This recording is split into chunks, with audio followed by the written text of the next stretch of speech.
This week on Africa Health Check. We didn't go for tests. Test is expensive, so we didn't go. And later we recovered anyway. I totally disagree with the vaccine being made mandatory because I feel everybody has got the right to choose. We look at the future of the African continent. One issue that we need to look at, as particularly in Africa, is the fact that we need to develop capability into a point where we're not so dependent on other parts of the world. As we live in the COVID-19 era.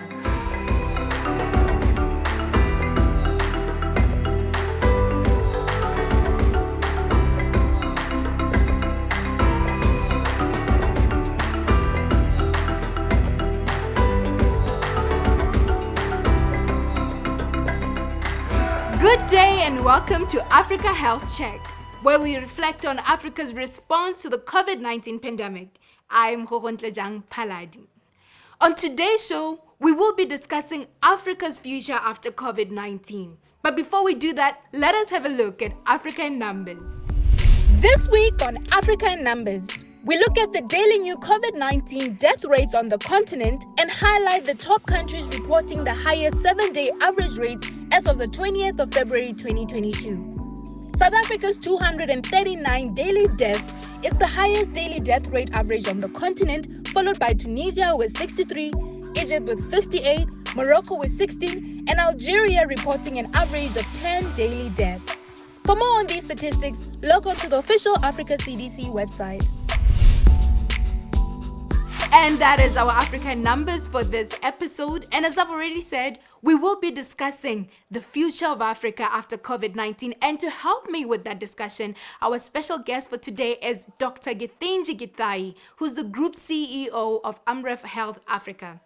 We also have our usual commentators, Dr. Marianne Morathi, who's the current chair of the Department of Medical Microbiology and Immunology and a senior research fellow at the University of Nairobi in Kenya. We also have Reverend Anthony Achampong, who's a pharmacist and a pastor from Ghana. But before we hear from these experts, let us hear what people on the street had to say. One issue that we need to look at, as particularly in Africa, is the fact that we need to develop capability into a point where we're not so dependent on other parts of the world. Yet we have all the talented people in the African region.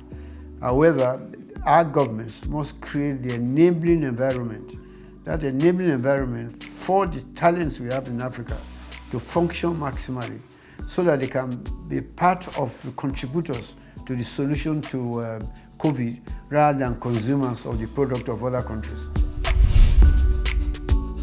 And that is the word on the street for this particular episode, where we are discussing Africa's future past the COVID-19 pandemic. I'd like to take this moment to welcome our special guest and panelist, Dr. Githinji. Welcome to the show.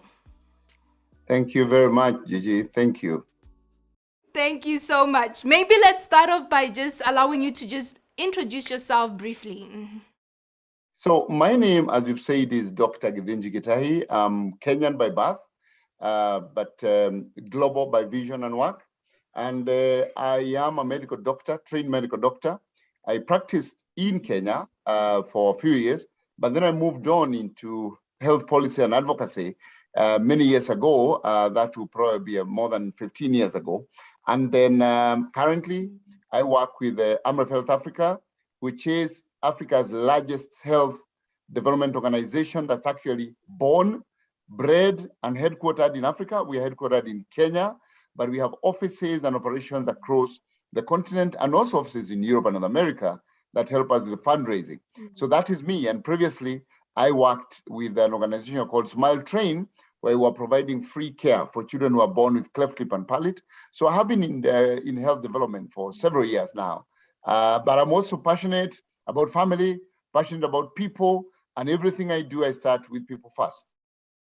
Wow. We are talking about the future of Africa past COVID-19, and I want you to weigh in there. There's so many things that countries are focusing on. There's economic recovery, there is getting vaccines to as many people as possible, there's strengthening healthcare system.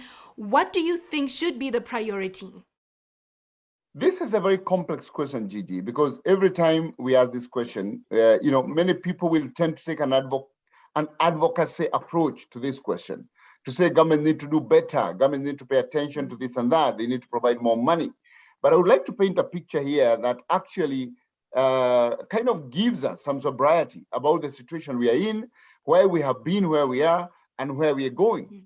And the first thing to say is that the African economy is small. The African economy is less than 3% of the global economy. But that African economy, which is less than 3% of the global economy, is taking care of a population of 17% of the global population. So already you can see that there's a big problem, that 17% of the global population is relying on 3%, and the rest of them are relying on 97%. What does this mean? This means that, therefore, Africa has a low tax collection. And that tax collection, because you're collecting little money from a little economy for many people. And social services like health are provided through taxes. Taxes are collected to provide social welfare, education, health, shelter for those who can afford it. So when you now look at this 3% of the global economy with 17% of the population, and you start to look at how governments collect taxes for them to be able to do these things, you then discover actually that the tax efficiency is even made worse, not only by the little economy, but the fact that majority of us in Africa are working in the informal economy. So eventually you collect very little taxes. And when you allocate, even if you are to allocate 15% of what we talked about in the Abuja Declaration to health, I have done my own back of the envelope calculation, Gigi, and I've found that when you do all this, the best amount of money, the most amount of money Africa can get per individual to spend on health in the public expenditure, after accounting for increased tax efficiency, after accounting for minimal corruption, and after accounting for equitable allocation, you end up with $50 per person per year for health. $50 is the best we can get when you average across sub-Saharan Africa. Put that alongside the UK that spends $4,000 of public money per person per year. Put that against the US that spends $5,000 per person per year. And across Europe, what you may call the OECD countries, it is an average of $3,500 to $4,000. So you now start to see what the problem is. The problem is complex, and the problem is financial, but then it's also population development. Because if Africa, which is now the continent with the fastest growing population, was actually to provide sexual and reproductive health and rights to people to understand how to space their families, then it means that over time, as the economy grows and we have a lower fertility per woman, then you may end up in a place where the economy is able to take care of its people. But with a growing population, the problem becomes even more complicated. Absolutely. I think I totally agree with you that it is indeed complex and it's multifaceted. But I wanted to ask you, what do you think are the most short-term, most immediate things that we can do as different stakeholders? This is not just government, but private sector, civil society. What can we do in the most immediate short term to be able to contribute to some of these discrepancies that we see in lack of access to financing, strengthening the healthcare system, sexual reproductive health issues, and the broader continuum of care? Are there any little pocket of things that we can do that can contribute to the overall agenda? Yes, there are things that we can do and we can do right now. And the one and the most important thing is actually to remodel our health system. Our health system is built on the health system from our colonizers. It's built on the fact that tertiary care and secondary care is the most important. And therefore, we see our focus on the specialists, on the ministries of health, on government, on the politicians, being on the large hospitals, cancer centers, referral hospitals. Whereas the big, the big impact will be found if we are actually to shift and start to think about health prevention and promotion and build the community health system, empower community health workers, so that when a woman is pregnant, the first thing they do is they know they need to go for antenatal care. When a man has hypertension or a woman has hypertension, there's somebody who tells them early enough before they develop, complications. That there's somebody who is checking the blood sugar of the community before people go to the hospital, so that actually they know that they can actually control their sugar before they need dialysis, because now they have chronic renal failure.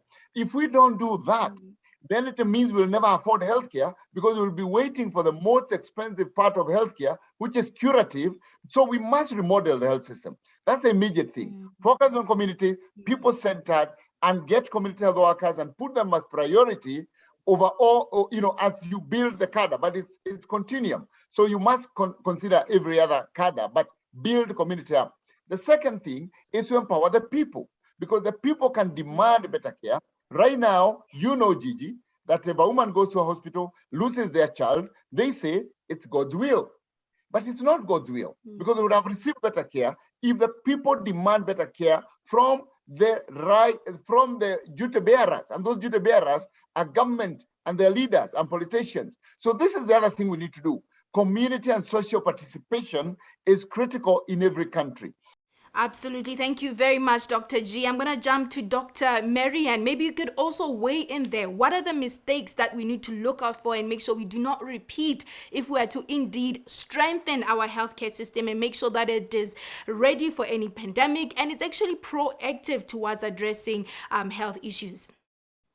Yes, so some of the lessons you've learned from COVID and going on forward from this pandemic, first of all, is to have our surveillance systems working very well, because we need warning systems to tell us this pandemic or this pathogen is coming. Right now, in fact, in terms of research, we are even looking forward to the disease we call pathogen X. A pathogen is going to come that may cripple our systems down. So what are we doing about it? We need very good surveillance, good patrol all around us, within our borders, within countries, and also very good communication, so that whatever is happening, let's say in Cambodia or a far-off country in China, perhaps, that we in Kenya, we in Africa, we are prepared and we have systems ready to be able to detect, to be able to deploy testing systems, so that if it's already in Kenya, what are we going to do about it? So for me, as a researcher,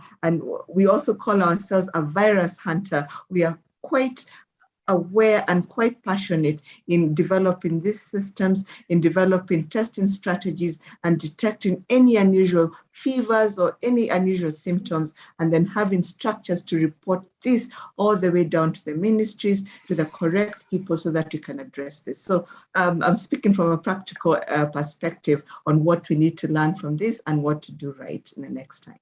Thank you very much for that, Dr. Marianne. I'm going to go to Reverend Dr. Githinji says something very interesting, that it is not the will of God where a mother can be prevented from losing their child. So maybe you can weigh in there on what is the role of the community in helping us ensure that we strengthen our healthcare system, our referral system, and just overall the continuum of care.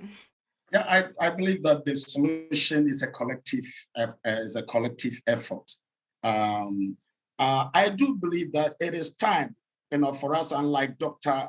G, let me use Dr. G has read, there must be a revision of our healthcare delivery systems, and then approach it from that end, that okay, even though there have been countries that have been generous to donate millions of doses of vaccines, sending us PPEs and things like that. When will Africa understand that health is wealth? So we are sitting up and then brainstorming to come up with concrete ideas as to how we can resolve this issue. So until the whole plan, the whole masses of people across Africa, we come together to revise and to come up with solutions as to how we will take care of ourselves, like Dr. G has enumerated in this how do you call it, maternal health or whatever thing he cited. We are not ready for the future.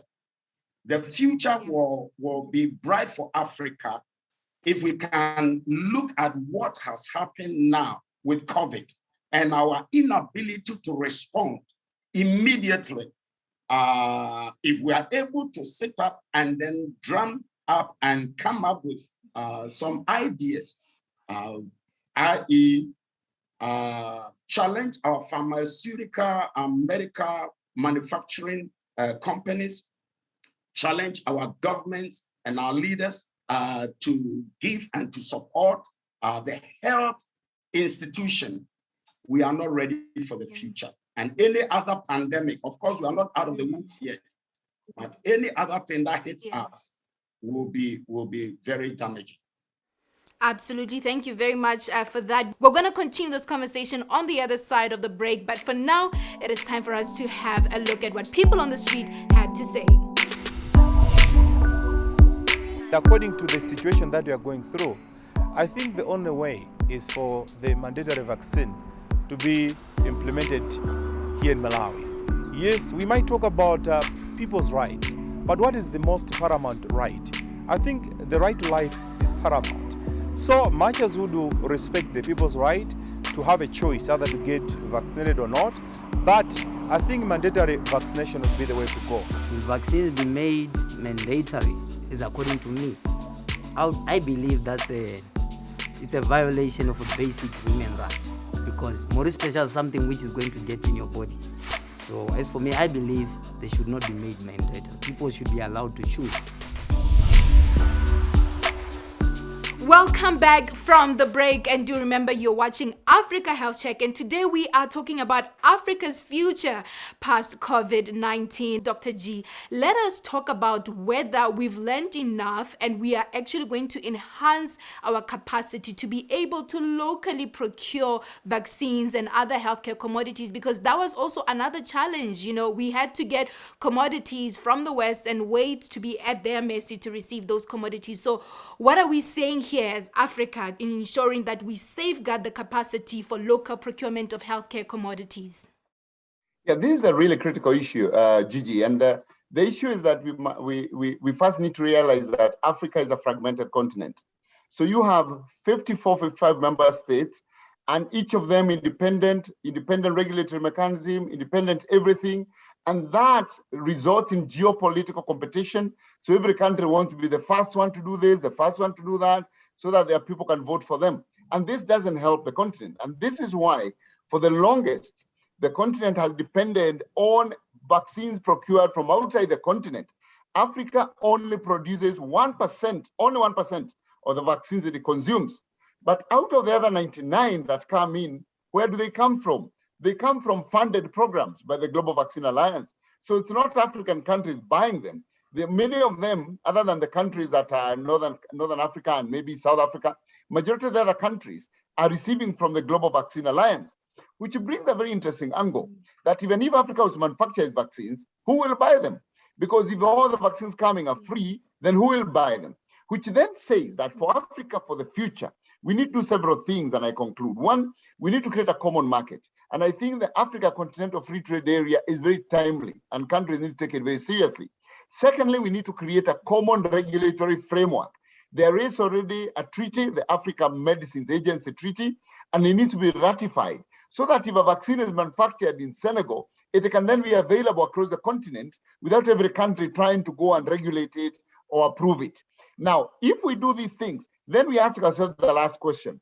Because vaccines are a public good, and in the current public health order, they are funded by donors in most countries. The donors fund them through the Global Vaccine Alliance. It's not the countries that go and purchase and compete on their own. So then we have to ask ourselves, how do we ensure that the vaccines we manufacture or the commodities we manufacture in the continent are also in the global market, so that we stop looking at manufacturing, Africa manufacturing for Africa, but we must prepare Africa to manufacture for the world so that the standards are global, the markets are global, and Africa is only a beneficiary of its own capacity. That's what India did. And we now importing from, they didn't do it to serve India. They did it to serve the world. So Africa must look at this agenda holistically, to serve the world, not to serve Africa, which is very simplistic. Absolutely agree with you, Dr. G. And maybe just to jump to Dr. Marianne, you know, you are also a frontline worker, and you also experience a lot of shortages of other healthcare commodities beyond vaccines, PPEs, masks, and so many other things. So what do you think needs to happen in the short and immediate term by different stakeholders to ensure that we enhance our capacity to locally manufacture, produce, and even procure these commodities? So to locally produce these commodities and make sure that we never have to run on those shortages again, we need to first of all strengthen, as Dr. Githinji has mentioned, the community engagement. And we saw some examples here in Kenya where some communities got together and we could see them making masks, making PPEs for healthcare workers, for the front line, and that was well appreciated. But we need this to be on a continuous basis because, again, we need to have that pandemic preparedness in that we are never caught short-footed again. In terms of having enough tests as well, you saw the situation in the United States where the CDC somehow lagged behind in coming up with tests so that they could advise their government in terms of this pandemic or this virus has already settled in their country. Can we have enough tests also locally manufactured here? We have the capabilities. In summary, is increasing and enhancing our health systems so that we are reaching even to the far-fledged places in our country and around the continent so that they're well served and well prepared. So yes, we can work together, we can work as a team and get this done. Thank you very much for that, Dr. Marianne. And to go to you, Reverend, how do we motivate the political will and commitment to ensure that what Dr. Marianne and Dr. G were talking about actually happens? Because we've had many of these political statements and commitments, and then, we've learned a lot, but nothing happens after that. So how do we change the narrative to make sure that we actually do something about all that we've learned? I do believe that our people will have to understand that they are there for the people. Political leaders, opinion leaders are there for the electorate, the people that put them in power. And it's for their welfare and it's for their survival. So then they need to come together and avoid all these divisiveness and conflicts and attack and all those kind of things. Let me say this, in reference to what Dr. Miriam and Dr. G have said, that the CDC Africa, that is the Center for Disease Control and Prevention, has this ambitious goal to vaccinate about 70% of Africa's population, which is more than 750 or even 800 million. Now, through the kind, generous donation of the COVAX facility, AVAT, that is African Vaccine Acquisition Trust, and then the partnership of MasterCard Foundation, this lady, Rita Roy, and their donation of 1.3 billion, towards CDC's goal. To talk about access to vaccines is quite something. Even those in some pockets of Africa, it might be so. But in Ghana, I will say that the vaccines are available. The vaccines are available. Let us come together. And as a pharmacist and as a religious leader, my word to us all will be that let us encourage our people to listen to science and then hold on tenaciously to our faith in God and then vaccinate and get this thing over with. Because without it, we cannot see any way forward. The opportunities are there, the potentials are there, the brains are there, and if we can come together, the future is ours. Thank you very much. Absolutely true. I couldn't agree more with you, Reverend. Really powerful, motivating, and encouraging words. I'm going to go to Dr. G. You have the final say to wrap up this show. And I want you now to speak to an African listening to this anywhere in Africa or in the diaspora. And they're wondering, what is my role? What can I do? We're talking about Africa, the future. We're talking about recovering from COVID-19, living with COVID-19. And most importantly, we are talking about thriving as Africans and as Africa. I want you to give your final message to us. My final message to each one of us across our nations in the continent is that we need to stop being nationals and become citizens. Nationals are people who hold a passport of a country. Citizens are people who engage with their country actively. We must all be citizens of our countries, and we must then be empowered with information. And that information needs to be from the right sources. We need to work closely with our leaders, religious leaders, local leaders, community leaders. We need to work closely so that we ensure that the power that changes the country comes from the bottom, not from the top. Because, you know, at the end of the day, everyone has a boss, and the boss of government is the people. It is the people who actually put the government in power, and it's the people who are the duty owners. They are the right owners. They are the ones who own the rights. But the government they put in power is the duty bearer and must ensure that they actually give the right to the people. But they will not do so unless they have an enlightened citizenry that is actively engaged, that is actively participating, and the structures already exist in this continent. The religious platforms are a strong way to actually engage with the politicians and governments. And we should use those structures that exist, civil structures, civil society, community-based organizations, so that we engage for a better future. Thank you. Absolutely powerful, very inspiring message, Dr. G. I just want to say thank you so much for taking time from your busy schedule to be part of this show. We really appreciate your insights. We wish you very well, and we look forward to also interacting with all the work that AMREF is doing around the world. Thank you very much. Thank you. And I just want to also send a very special thank you to Reverend Anthony Achampong as well as Dr. Marianne Morethi. This is our 12th and the last show that we're doing together. It's been a great pleasure working with you both. We've learned a lot about Ghana, about Nigeria, about healthcare professional, about community engagements that you are engaged in. I just want to say, please keep up the great work that you're doing offline. And I certainly hope that we'll have an opportunity to work together again as we did on this Africa Health Check. We have come to the end of today's show, as well as the end of this 12-part series that we have been doing at Africa Health Check, reflecting on Africa's response to the COVID-19 pandemic, more especially shining a spotlight on actions, efforts, and contributions of ordinary people, different entities, institutions across Africa towards the COVID-19 response, because it has been a collective effort. It cannot be